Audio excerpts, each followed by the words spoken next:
নব উপনিষদ গাব দগ্ধা গোপাল নন্দন পার্থ বৎস সুধীর ভক্তা দুগ্ধম গীতা মৃতং মহৎ। সমস্ত শাস্ত্রের সার পীযুষ ভাগ্যবান ভাগ্যবতী ব্যক্তিরাই এই গীতার জ্ঞান গ্রহণ করতে পারে। দশম অধ্যায় চতুর্থ শ্লোক বিভূতি যোগ।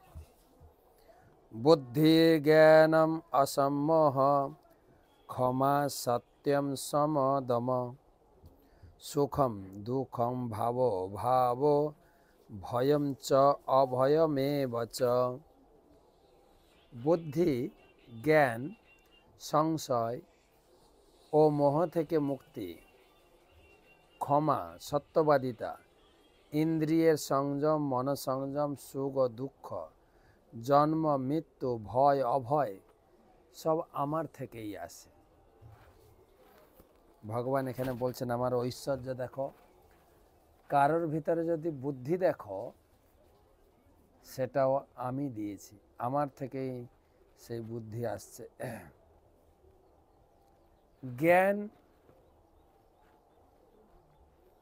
জ্ঞানটাও আমার কাছ থেকে আসে। আরেকটা বিষয় সংশয়, আমাদের অনেক কিছু বিষয়ে সংশয়।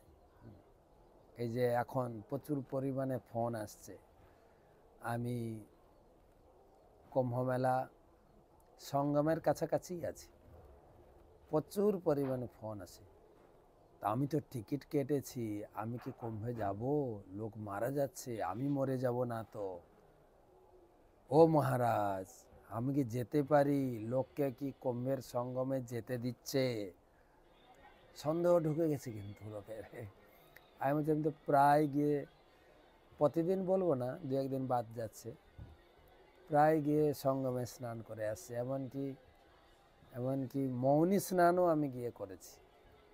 তার কয়েক ঘন্টা পরেই এই একটা দুর্ঘটনা ঘটেছে। সংশয় যদি করেন সংশয় আসবে। লোকে ফোন করে জিজ্ঞেস, আমি তো সংশয় না করে মন চেয়েছে আপনি চলে আসুন, অনেক ভাগ্যবান অনেক ভাগ্যবতী, এই জীবনের একবার সুযোগ, দ্বিতীয় সুযোগ আসবে না, কিন্তু সন্দেহ কিসের, আসুন না। সংশয়, আবার সংশয় থেকে মুক্তি, এও আসবে আপনার মন থেকে, ভগবান দেবেন।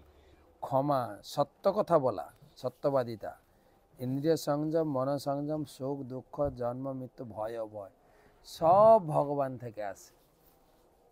ভয় অভয়, সুখ আর দুঃখ ভগবানের মাধ্যমে আমরা সুখ পাই, আমরা দুঃখ পাই।